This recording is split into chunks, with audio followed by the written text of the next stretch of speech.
ঘোড়ার গাড়িতে ধান নিয়ে আসা হয়েছে, ধান কেটে।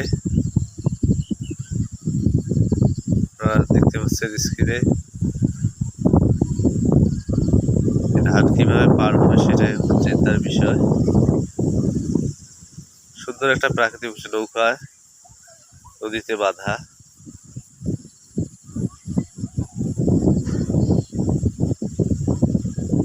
যে ঘোড়া একদিন রাজা সেনাপতিদের বাহন ছিল, সেই ঘোড়ার গাড়িতে এখন পার হচ্ছে।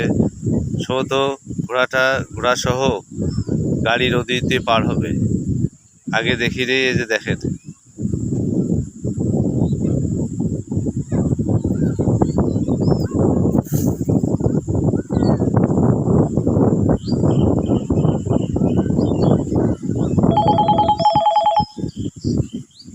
ঘোড়া সহ গাড়ি পার হচ্ছে, ঘোড়া সহ গাড়ি পার হচ্ছে, দেখেন।